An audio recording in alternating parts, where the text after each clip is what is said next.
For our first story, we head south to an up-and-coming wine region with a lot of adventure and a whole lot of sunshine. 4 hours south of Portland is a destination often overlooked. It's a vibe. The Rogue Valley is a vibe.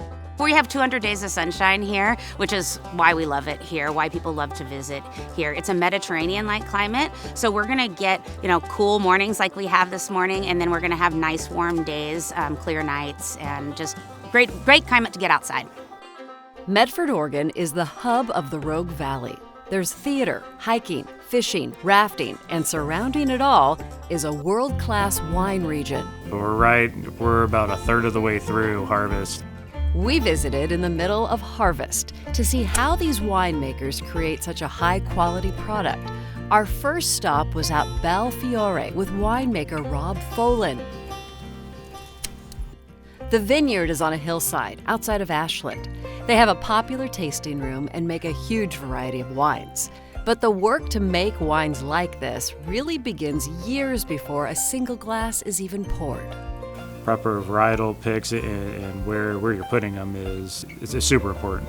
Baby vines that we had out there, they used to be Pinot Noir, but it was too hot of a site, so we put in more Barbera. And that just, I think it's a better fit for that location. The hot days and cool nights in southern Oregon are similar to the Mediterranean climate, so they need to grow different grapes than they might up on the Willamette Valley. Cab Sauv, Merlot, Barbera, Montepulciano, Syrah, everything. The beauty of the Italian stuff, it retains acid. So the warmer climate down here and our soil types, we tend to lose acid as they get ripe. So the Italian stuff does just a little more balanced at the end. Once the vines are in the ground, winemakers make critical decisions on how they are cared for and pruned. Then in the spring, shoots start growing up. We want to have 2 of those shoots per spur on the vine. And then we want 2 to 3 clusters per shoot going up. So we'll drop fruit. It'll be 2 clusters on this shoot, 1 cluster here, 2 clusters, 1 cluster to kind of do a balanced fruit load tons per acre. After months of pruning and tending to the vines, they start testing and tasting the grapes for the right amount of acid and sugar. Once they are just right, it's time to harvest. After leaving Bel Fiore, we head northwest to Applegate Valley. Herb Quaddy invited us to visit his winery, Quaddy North, to watch as they process the grapes at the end of a harvest day. So everything we crushed today was picked this morning, right? Picked fresh in the field. We did Sangiovese, Syrah today, and then there was some pressing going on as well. We pressed some Pinot and Grenache Noir for rosé. And if it's a rosé or a white wine, we might put it directly into the press. So tip the bin of fruit into the press, and the press, expands and makes juice. After pressing, the white wine is ready for fermentation.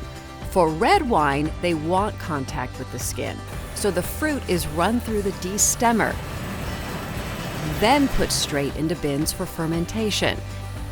It will be crushed and strained later. The yeast gets mixed in and it starts to spread and grow and starts to ferment. Wines are fermented for 10 to 20 days, then transferred to tanks or oak barrels for aging. And so we'll bottle rosé at the very beginning of the next year and get it out to market quickly. The people need rosé, and we're all out, and we have to deliver for the people. Other varieties like Cabernet Sauvignon really benefit from being in barrel for a long time, so over 2 years down the road. Bottling is done a couple times a year. Most wineries hire a bottling company who come in with a semi-truck. Empty pallets of wine go in the back of the truck on one side, and then full bottles filled, corked, or screw capped, labeled, reboxed, and then come back down a chute out the other side. So extremely stressful. Despite the stress, the long hours, and hard work, these winemakers say it's worth it. Picking fruit, for example, is very rewarding. You spend all year long growing these grapes, watching it come off the vine, and coming in and weighing it. It's sort of like, okay, it's going to be a good year. Like, we're having a really nice harvest off of our own estate vineyard, which is very rewarding. You offer something that you made to somebody else and it brings them joy and satisfaction. That feels really good. While wine is a great draw to visit the Rogue Valley, there are plenty of other reasons to bring the whole family. Call ourselves a launch pad. You can come to Medford, you can visit the Shakespeare Festival, you can go to the Brit Festival, you can hike the Table Rocks. We're 90 minutes from Oregon's only national park, Crater Lake. You know, there's a huge outdoor, so tons of hiking, like the Rogue River goes right through here. Fishing is phenomenal. There's wineries in between all those places.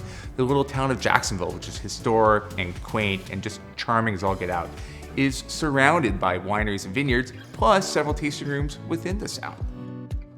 There are tasting rooms scattered all over the valley, and with 200 days of sunshine, most have great patios and incredible views. You have music here Wednesday through Sunday. There's always something going on here. Come here, you're gonna learn a lot because our servers have great knowledge about wine and what we do here. The reasons to visit Medford and the Rogue Valley are endless. Between the sun and the adventure, you're sure to have a great time any season. And keep your eyes out for Rogue Valley's 2025 bottles. Both Rob and Herb say this year has been exceptional. This year, we're gonna have bigger, richer wines. This year has been spectacular. Absolutely, like the grapes are, everything so far has been wonderful across the board.